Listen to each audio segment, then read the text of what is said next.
Hi everyone, and welcome to episode 6 of the April Design Challenge. I know it's been a while since the last video, but I was on vacation over spring break and didn't have time to build or edit. Unfortunately, that meant I had to put the series on hold for a little bit.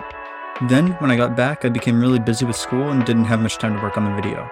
So, needless to say, it's been a while since the last one. But that doesn't matter because I'm back today for episode 6. I know you were all expecting this to end after 5 episodes like last time, but worry not, for I have at least done one more episode than last time. That being said, my backlog has become completely eroded, so instead of releasing videos every 2 days, I'll release them when they're ready. Which may mean you won't see another video in the series. Who knows? However, I do have one very special video planned for mid-May, so there's something to look forward to. Okay, with all that boring stuff out of the way, let's move on to today's build. I began by generating the colors and got a very interesting palette. There were 3 blues, an orange, and a yellow. Immediately I had an idea, but I wasn't sure if I could pull it off. I thought of a scene that would look right out of that new Wes-Anderson movie, Asteroid City, with the Monument Valley spires in the background and an old 60s gas station up close. In retrospect, I should have realized that, with only 5 colors and some slight saturation and brightness changes, I was biting off more than I could chew. Nevertheless, I started designing my idea on paper. It basically looked just like I said. There'd be a gas station in the foreground with an old pump and car. In the background there'd be those beautiful Utah spires. Despite the setting of Utah, originally I settled on the name Mojave. I was aware that the setting didn't match, but I thought it sounded better than any alternative. Eventually I decided to change the name to Moab, which is much more apt. However, this was after I gave hints about the next episode, so you may have seen the incorrect name around. Anyway, I was feeling confident now, so I opened the editor to begin work on my build. I started by laying out the building blocks of the background in an almost geometric way, with a chunk of the right side of the screen taken up by the gas station, and a large canopy cutting the desert in half horizontally along the horizon. I started building up the columns to support this canopy. For the time being, I didn't focus on any detail, instead just getting the basic shapes down. After this, I began to work on the pillars of stone. I've always loved the desert scenes in this region of the US, the way these monoliths tower into the sky and cast shadows over the landscape. I was hoping to replicate this feeling into the build. I started by building up the sloping deposits of sediment that you see at the bottom of these rock formations, from all of the stones which have crumbled off over the years. Next, I extended the rocks themselves into the sky. I worked to give the formations their own character, trying to make them unique and visually interesting. I left all of the rocks one flat color shade because I didn't have many colors to work with, so it was really my only option. But I think it gave it a unique stylistic flair almost. After a significant amount of tweaking and some considerable cheating in the form of saturation shifts for basically every color, I ended up with something I was fairly happy with. Next, I began to work on the facade of the building. Now, if you took a careful look at the thumbnail, you might be slightly confused. This process here will explain why. I tried to add a sign to the front that said gas in big painted letters. There was a problem though. With so few colors to work with and none of them being the ones I actually wanted to use for the sign in the first place, nothing would look good. Everything came out looking like some Magic Tab art level background. After a considerable amount of effort altering and editing and tweaking the colors in a futile attempt to make something look halfway decent, I realized and began to accept the unfortunate truth. It wasn't gonna work.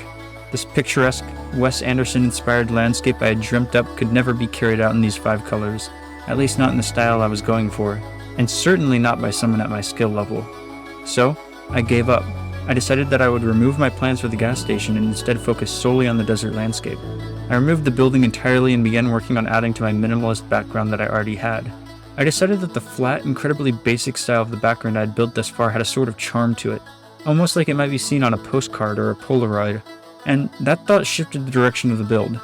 I decided to put the frame of a Polaroid picture around what I had built, changing the aspect ratio.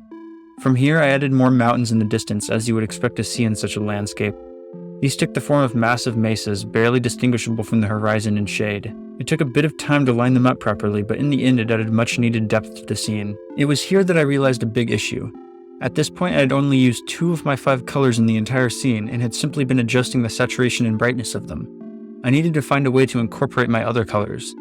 I began by adding my name and text to the bottom of the Polaroid in the dark blue color, as if someone had signed the picture. Yet, I still had to use the bright yellow and the other blue in some way.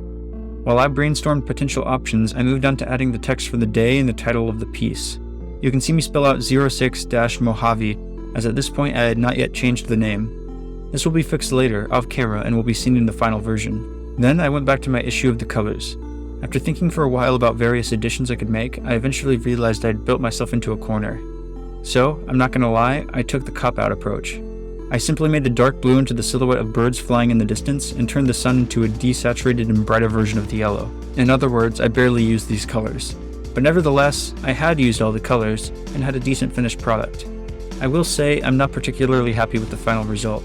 While I think it is better than the previous episode, I also believe that I cheated this challenge here a bit by adjusting most of the colors in the palette. Additionally, due to my high ambitions at the beginning of the challenge, the result can't help but look incredibly empty to me, as I keep imagining it as it could have been in all of its glory if I had had access to more colors. In hindsight, maybe I should have added a locomotive making its way across the desertscape, or something that added more character. The truth was, though, once I gave up on my vision, I simply wanted to get to a place of decent completion.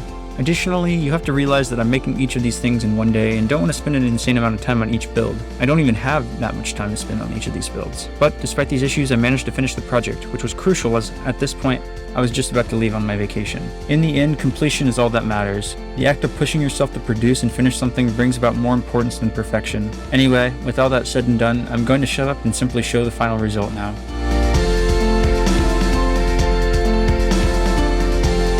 Thank you guys for watching. While this certainly wasn't one of my better builds, it still turned out okay. I have an idea for the next episode, but it hasn't been recorded yet, and I'm not making any promises about whether or not I will even complete it. But, like I mentioned at the beginning, I do have something exciting planned for the middle of May. So, until next time, whether that's a few days from now or a month away, see ya.